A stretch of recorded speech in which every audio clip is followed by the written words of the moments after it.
about what we stand for in terms of nurturing the economic recovery, in terms of investing and improving public services. I talk about Britain's role in the world. We've had quite a lot of discussion about Afghanistan, which I think is right, and given that we've got 9,500 troops there. And they all went away voting Labour. So, other questions that you want to ask? Will you work with Nick Clegg? I will be campaigning like hell over the next 36 hours to make sure we have a Labour government. And that is what's on the ballot paper. David Cameron is campaigning against a hung parliament, but there isn't a hung parliament party. It's the first campaign in world history where the leading opposition is running against a party that doesn't exist. And we are arguing that people should vote for what they value. And they should vote Labour in order to nurture the economic recovery, in order to invest in public services and to keep Britain strong in the world. Ed Balls wrong. Peter Hain, were they wrong when they said tactical voting was an option? I think the Prime Minister's made this absolutely clear. Vote Labour. It's a very simple message.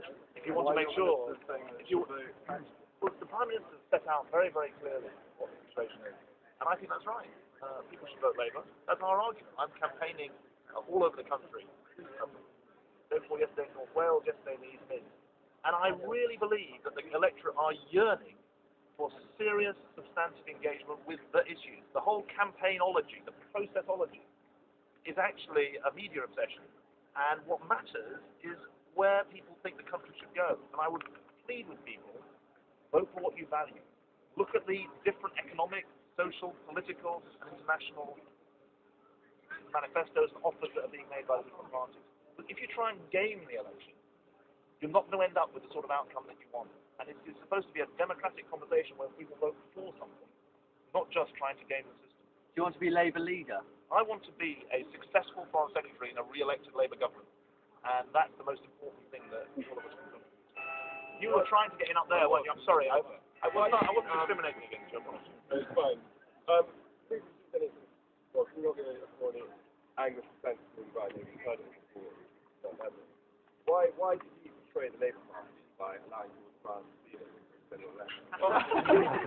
I think that is, if I may say so, not a very fair question. I mean, you're the favourite. But look, we are fighting a general election. We're not fighting a Labour Party. We're fighting a general election about the future of the country. And we've got a strong leader, we've got a strong programme, we've got a strong team, of which I'm privileged to be a part. And I think that is the right basis on which to approach people.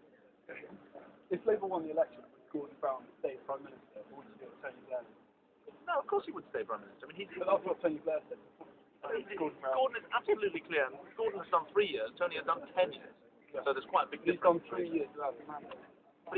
Well, you've got tomorrow's your chance. There's your mandate. The mandate's coming tomorrow. So that's the right. Impressive 3 years. Well, I think that's really, really wrong. I think that's really wrong. Because look, we face the biggest economic crisis in 2 or 3 generations.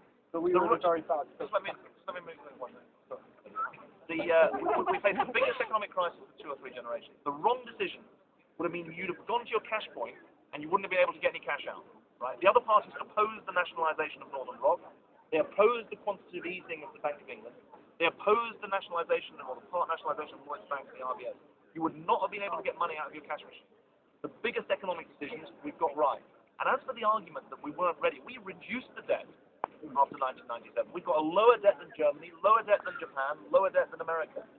So I would say we've made the right decision. And I think we've put ourselves in a position where even a year ago, independent forecasters were expecting 700,000 more unemployed than are today. In fact, American, Germany, and Japan are all big manufacturing countries. Surely we're in a very poor state of build if we're not manufacturing. If we build ourselves as a financial hub, and the financial industry that we've taken account of the last 3 years, surely we're in a very weak state. Well, we've always said that we should attempt to be and take pride in being the most diverse economy in Europe. We're not just a financial services economy. Actually, our manufacturing, this will surprise you, our manufacturing is bigger than France. That's quite surprising, because you think the people get told that we haven't got a manufacturing industry. What we've got is a manufacturing industry which employs less people because of technological change. But actually, it's a manufacturing industry, and just look up the road. It's not an accident that Britain is the centre of European electric car manufacturing. They're not doing it in Germany, not doing it in France, not doing it in the Netherlands, they're doing it in the northeast of England. So let's, not everything's right, but let's not run ourselves down. We've actually got more going for us than people say. Is it right that people have lost their jobs because, such as teachers have prayed with children, and that bishops, after expressing their views on sexual practice, have had the police knocking at their door when they've returned home? your government has created this kind of climate. Is that right? I don't accept that we've created an intolerant climate. I believe that we've created a climate which is actually respectful of difference, and that's very, very important.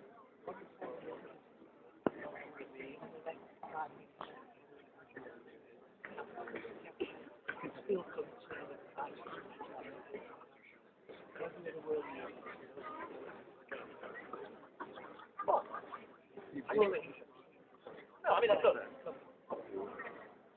Gordon argued since 1999 for global financial regulation. He was right to do so. He was sounding a warning well before anybody else.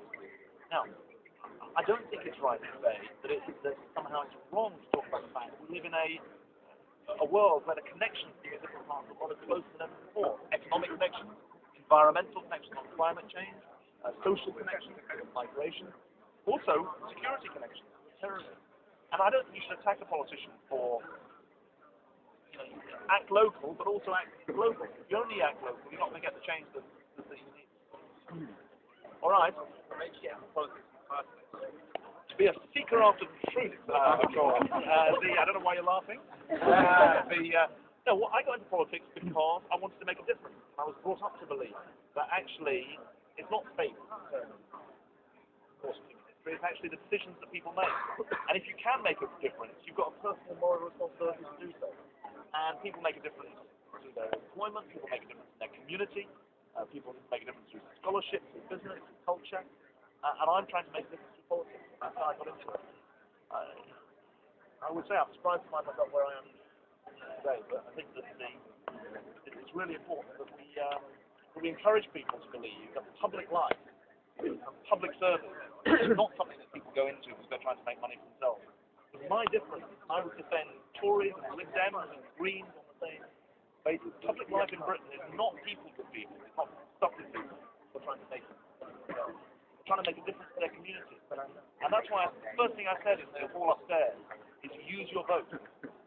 Your grandparents, before them, fought, I don't mean fought in world wars, but argued, they campaigned to get the vote. Women weren't allowed to have the vote until 1918. Then it was only women over 31, I think, the first one. And if you don't vote, then that's tempting yourself on what should be a great democratic moment. And I think that it's important that campaigns give credit to the notion of democratic engagement, but also the voting process itself. And that's why I don't like this gaming thing. I think it's better you vote for what you value. Think about where you'd like the country to go, and then vote for it. All right. Thanks, everybody.